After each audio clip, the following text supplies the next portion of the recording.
Well, welcome to another Friday night disaster report for the around the 1st of June, I guess, 2018. Anyways, we got a bunch of work done to the middle toe this week, and got some vehicles we want to move around, so we had to get her operational. So anyways, we'll show you a little bit of what we were tinkering on and some of the stuff we got done and what we're finishing up, and whatever else might be going on around here. So we got some loose steering on her, really loose, like quarter of a turn steering wheel. So anyways, we took the drag link off because it was drastically loose, and you can see the adjusting nut down there. These have well, I'll show you on this end of it, I guess. These old drag links have an adjusting screw here that you turn in out. They actually make a special socket for that, but everybody has a hard time finding them these days because they haven't put these style of adjustable drag links on anything in 30 years. So I have to describe what it is to people to get them to even look it up, but they'll find me one somewhere or another. And you usually just use a pry bar and an adjustable wrench on the tip of the pry bar, and if they're properly serviced and maintained, you can just adjust them, put them there with your fingers. There's a slot in them, and the cotter pin goes through that little hole right there, and out you can see the other side, and that's what locks them. So you clock it to whatever position you want, and then inside you've got these things. There's a cup, a couple of cups there go on either end.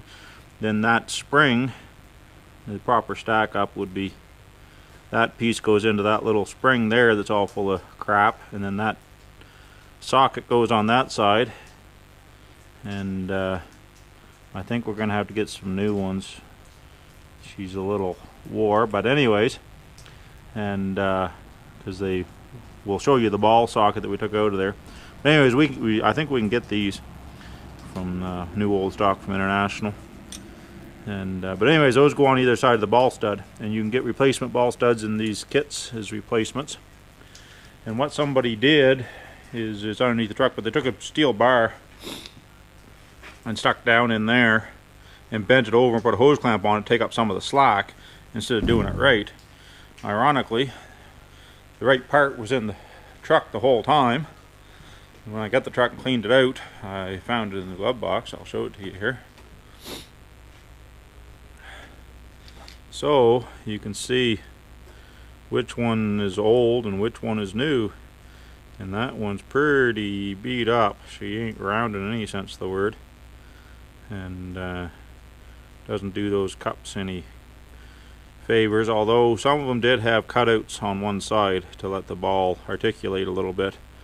But you can see the new ball is a lot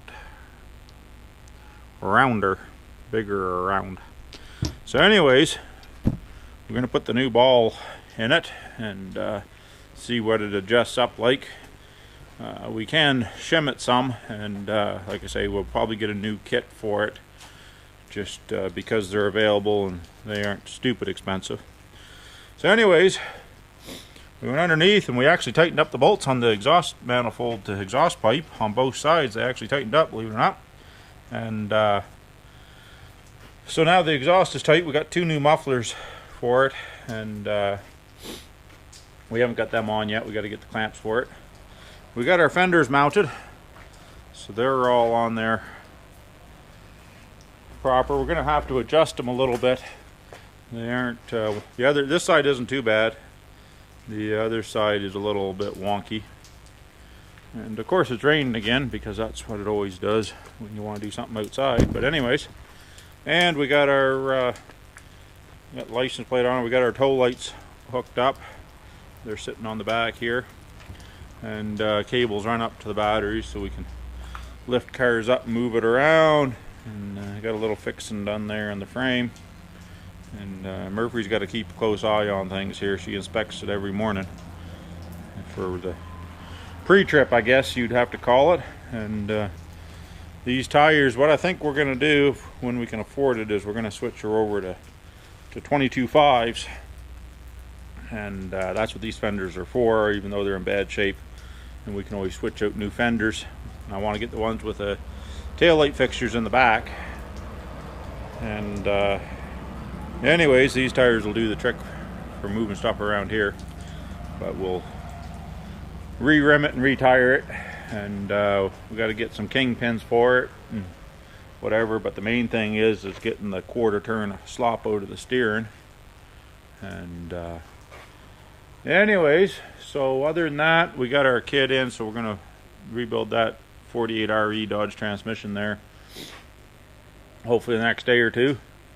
And got a bunch more brake work done on that International sitting outside. We got a bit more to do to it.